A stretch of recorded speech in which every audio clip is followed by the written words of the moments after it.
আসসালামু আলাইকুম। কেমন আছেন সবাই? আশা করি ভালো আছেন। আমি আজ ইসরায়েল সম্পর্কে কিছু কথা বলতে এসেছি। আপনারা ভিডিওটি শুরু থেকে শেষ পর্যন্ত মন দিয়ে দেখবেন। আজকে যে প্যালেস্টাইনের উপর অর্থাৎ ফিলিস্তিনের উপর ইসরায়েল যে বর্বরোচিত গণহত্যা চালাচ্ছে তা পৃথিবীতে খুব নজির, খুব বিরল একটি ঘটনা। যে আজ ইসরায়েল প্যালেস্টাইনের উপর যে বর্বরোচিত হামলা এবং গণহত্যা চালাচ্ছে তা মোটেই কাম্য নয়। আমরা আমাদের এই ভিডিওর শুরুতেই প্যালেস্টাইনকে মুক্তির দাবি জানাই। ইসরায়েল এই যে এত বর্বরোচিত হামলা চালাচ্ছে, এগুলো কেন থামানো যাচ্ছে না? ইসরায়েল কি এত শক্তিশালী একটি রাষ্ট্র? ইসরায়েল কি অনেক বড় একটি রাষ্ট্র? এই প্রশ্নের উত্তরে যদি আমরা আসি যে না, ইসরায়েলের আয়তন সম্পর্কে যদি আমরা জানতে চাই, তাহলে আমরা জানতে পারবো কি যে ইসরায়েল একটা রাষ্ট্র, সেটা আমাদের এই বাংলাদেশের চেয়েও ছোট। ইসরায়েল মাত্র 22,000 প্লাস, অর্থাৎ 23,000 বর্গ কিলোমিটারের কাছাকাছি একটি রাষ্ট্র। কিন্তু এই ক্ষুদ্র পরিসরের একটি রাষ্ট্র হওয়া সত্ত্বেও ইসরায়েলকে আমরা আটকাতে পারি। পৃথিবীতে একমাত্র একটি রাষ্ট্র, ইহুদি রাষ্ট্র, সেটা হলো ইসরায়েল। অথচ পৃথিবীতে মুসলিম অধ্যুষিত কান্ট্রি আছে, অর্থাৎ মুসলিম অধ্যুষিত, মুসলিম সংখ্যা গরিষ্ঠ এরকম রাষ্ট্র রয়েছে 31টি। এই সমস্ত রাষ্ট্রগুলো মিলেও আমরা আজ আমাদের প্যালেস্টাইন ভাইদের পক্ষে দাঁড়াতে পারি না। এর কারণ কি?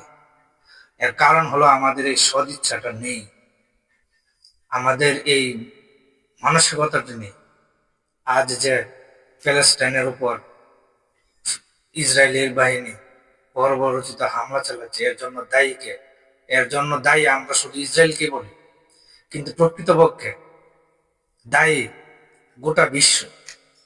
কারণ গোটা বিশ্ব যদি দায়ী না হয়, তাহলে তারা আজ নীরব ভূমিকা পালন করেছিল। জাতিসংঘ চাইলে, অর্থাৎ গোটা বিশ্ব চাইলে ইসরায়েলকে থামাতে পারে, কিন্তু হয়তো জাতিসংঘ যদি চায়, গোটা বিশ্ব যদি চায়, তাহলে ইসরায়েলকে থামাতে পারে।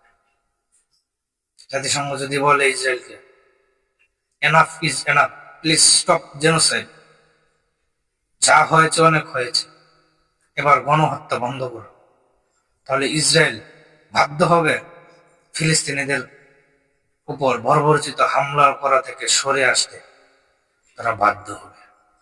কিন্তু গোটা বিশ্ব আজ নীরব দর্শক হিসেবে তাকিয়ে আছে। তারা তাদের মানবাধিকার লঙ্ঘনের কথা বলে, কিন্তু প্যালেস্টাইনের পক্ষে কোনো কথা বলে না। তারা ইসরায়েলকে মদদ দিয়ে যাচ্ছে, ইসরায়েলকে থামানোর কোনো পদক্ষেপ নিচ্ছে না। আর ইসরায়েল উড়ে এসে জুড়ে বসেছে, তাদের নিজেদের ভূখণ্ড নয় এটা, এটা হলো প্যালেস্টাইনদের মাতৃভূমি। আর প্যালেস্টাইনদের মাতৃভূমিতে ওদেরকে বসবাস করে সুযোগ করে দেওয়ার জন্য তারা আজ এই সুযোগটা পেয়েছে।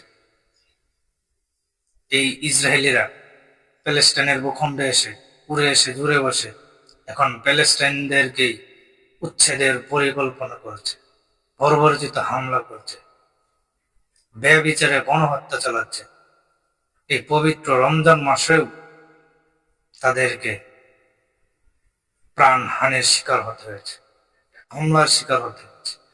যতদিন না পর্যন্ত গোটা মুসলিম বিশ্ব এক কণ্ঠস্বরে প্রতিবাদ জানাবে, ততদিন ইহুদি রাষ্ট্র এই পৃথিবীতে রাজ করে যাবে। তো আমরা আশা করি একদিন না একদিন মুসলিমের বিজয় হবে, প্যালেস্টাইনের বিজয় হবে ইনশাল্লাহ।